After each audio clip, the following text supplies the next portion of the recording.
mean, there's really not much to say. We saw it. We saw this weekend. It was a complete and utter embarrassment for the whole franchise, and it got worse and worse as the games went on. Game 1 and 2 maybe were winnable. Then Game 3, complete just dominance, and then Game 4, you give a little bit of life. My friend actually said this. It's very true. I mean, right before someone dies, they give one last rally, and that's exactly what we saw. We saw the Yankees maybe do something and then just rip it right out from under us, and it is what it is. I mean, I think this could be a good thing, and I want to preface it with could be, because we've seen this year after year, and I think that I and a lot of my friends who are pretty passionate about the team, we've said this, but I think the average Yankee fan is kind of not really knowing what's going on, complacent with just, oh, it was a good series, oh, it was this, it was that. But I think for some reason this is different. We're seeing talk radio blow up and explode today about don't re-sign Cashman and fire Boone and all this type of stuff. Baseball in general has been doing it, whether it's Chris Russo or just a billion different people on MLB Network. And when those average fans start to get a little loud, right, they start to finally start pitching in their opinion, it might get a little too loud, and Hal might not have a choice. And that's always a good thing when you're trying to make a change. And believe it or not, it does help when Twitter's popping off and talk radio's popping off and even TV's popping off.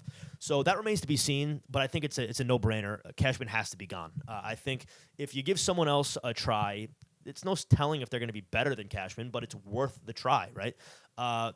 Same thing with Cashman. I mean, if he goes, Boone's got to go right there with him.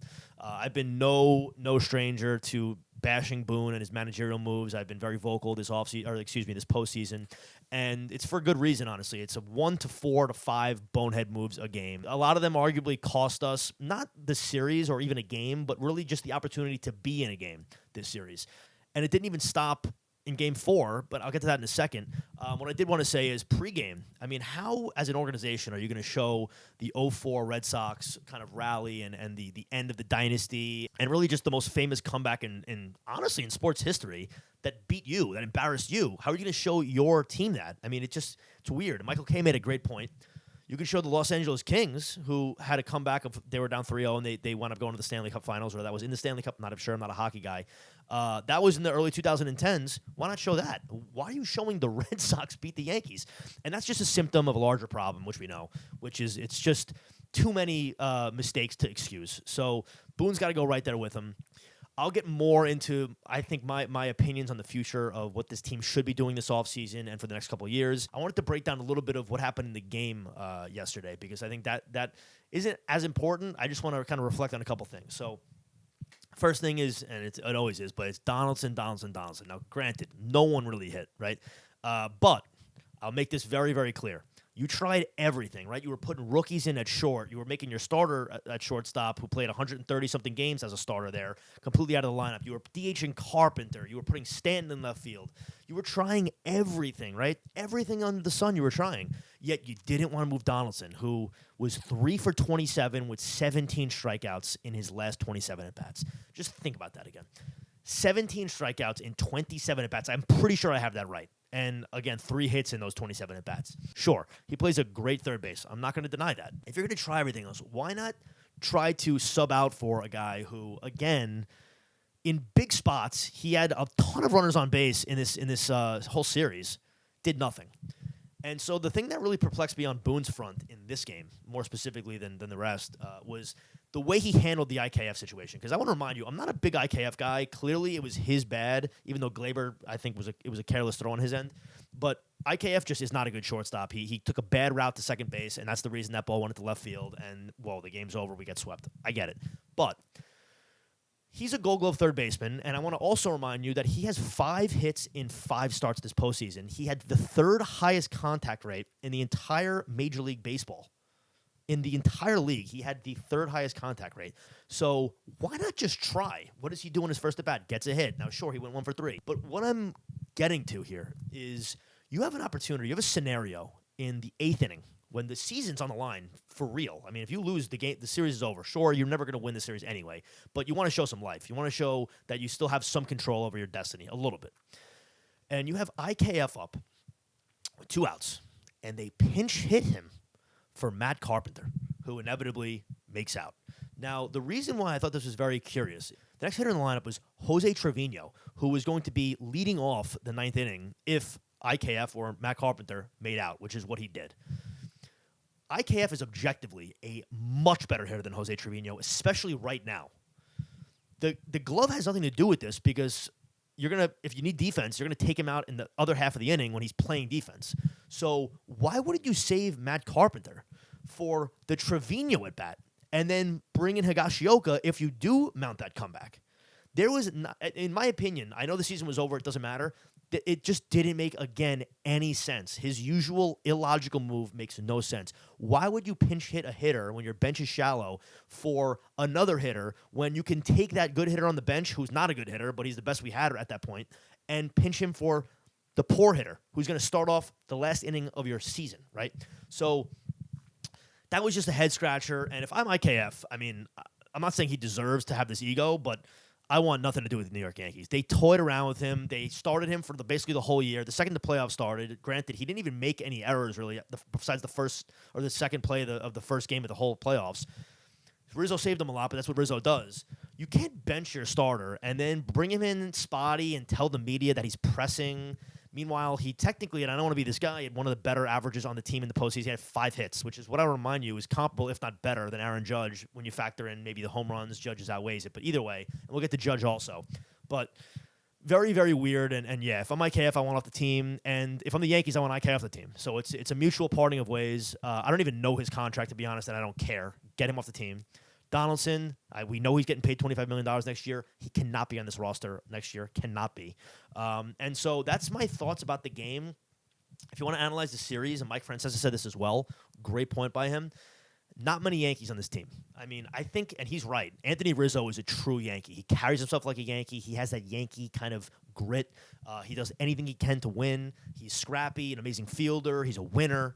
I think another guy who has the traits of this is Giancarlo Stanton. He is great with the media in terms of he's very quiet and he gets his job done. He knows when to turn on. He's clutch. And so those two guys right off the bat are guys that I would consider Yankees. And unfortunately, this team, again, was built with not many. And you think about, a lot of people are talking about, we'll go back to Cashman for a second. A lot of people talk about how this team has been poor at developing players. Well, that goes without saying. I'm not even going to get into the list. You can name probably 8 to 10 players in the last 5 years who were super promising prospects either in the minor leagues or even when they first came up. And the Yankees, because of the way they moved with these players, sabotaged their careers. One of the prime ones, obviously, is Clint Frazier. You think about Greg Bird. You think about Miguel Andujar. Even to a certain extent, you think about Gleyber Torres. And the list can go on and on and on and on. But the point of that is to say that this team at every facet of the game is really in a bad spot. But I think there can be some brightness in the end of that tunnel if you just make a change. You just don't bring back Cashman. You bring a new manager in, and you make a couple marquee signings. And when you think about this as well, there's not many guys on this team that have to be on this team. First of all, this is controversial. I personally, and I do like Aaron Judge. Don't get me wrong. I would be probably the same reaction if he signs. I'm indifferent. Let's put it that way. I'm indifferent to Aaron Judge signing. I think if he signs, sure, he's a great marketing piece. He's a good centerpiece in terms of like an image for a franchise. Clearly, he had the most electric offensive year I've ever seen in my life in the regular season. But he's kind of been proven to never hit in the playoffs, and this year was a different level of that. You can't go from, and I've said this about on 4 different podcasts at this point, but I'll say it again, cannot go from 311, 62 home runs, every pitcher fears you, not missing the 2 pitches in a bat you see that are in the zone, to all of a sudden going 2 for 16 in the ALCS, hitting 2 home runs total, going 5 for 30, and walking twice. When you do that, when you were a walk machine because pitchers weren't attacking you because you were so good, and then you switch and you transition to every pitcher almost clowning you by attacking you because they know you can't hit, that is not a good image. It spills down to the rest of the team. And I don't want to say that was a big reason, but that certainly was a reason why this team couldn't get going, is because their guy they look up to, he couldn't do it. So when you look at this team in the offseason, there's only a few guys you think you need back. Because of the contracts and because of the age, obviously Stan's back, Cole's back. And I'm not going to get into I don't mean like you're going to cut these guys. That's not what I'm saying. I'm saying physically, like bare bones, guys that you clearly just need, that you think when you hear that player's name, you go, okay, he's on the team. Garrett Cole, Giancarlo Stanton. If Judge signs the deal, Judge. Okay.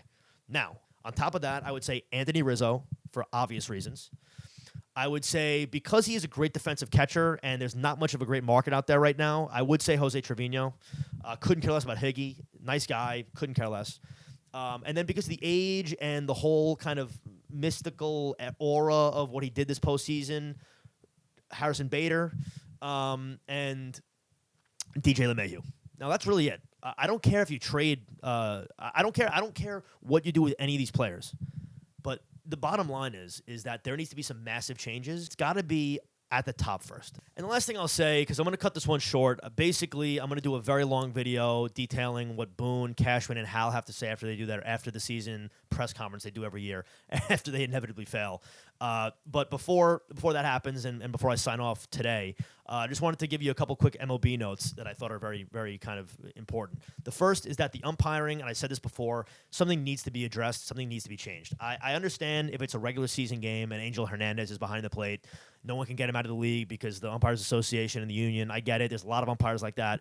But in the playoffs, and then even more so in the championship series of these playoffs, to see inning to inning balls and strikes be completely butchered is borderline unwatchable. The Yankees and the Astros both equally got horrendous calls, and it just really is a frustrating watch. And I feel bad for fans, really, who are just regular baseball fans. I wouldn't want to watch baseball if that's what I saw. If I saw a relatively slower game where every time a pitch is thrown that's a good pitch, it's maybe not going to be called what it should be. Something needs to be changed. Whether that's the robots or not, I don't know. But this is the first time I'm going to go on record saying, like, I'm a big proponent now of the robots. Let's just take any human error out of the game. Please, let's take it out of the game. Secondly, shocked the Padres lost to the Phillies the way they did. After the series started going downhill, I could see the Phillies obviously winning, but the way they did, winning in 5, is just unreal. The Harper home run I saw live, that's a fucking winner. We could talk about that all day, and I get that this is a new thing because early in his career, but when you look at it, all the guys Cashman passed up on have now really stepped up their game and become superstars, and we're kind of sitting in the dust. So the Phillies and Robbie Thompson, I will be rooting for, I have to say. Forget about the Astros. I think no matter who's coming out of the American League, besides, obviously, the Yankees, I'd be on the Phillies side of things. Rhys Hoskins, I like the team. So I went to Penn State, obviously, and I used to hate Phillies fans in every way. Not Phillies fans, Philadelphia fans. Eagles fans, the worst. Sixers fans, and now Eagles fans, and now Phillies fans. But I'm rooting for them. I'm so far detached from that type of world that good for the fucking Phillies. Who cares? Let's hope they win. I will feel bad if Dusty doesn't get his first chip, but it is what it is. So I'll sign off, and hopefully we'll have a nice recap after Hal goes on live TV and tells us that Cashman's coming back on a 4-year deal, and that Aaron Boone is his guy, and he's sticking with him, and that nothing's changing, and that he believes in Josh Donaldson, and yeah. So hopefully that'll be the case, and catch you guys later.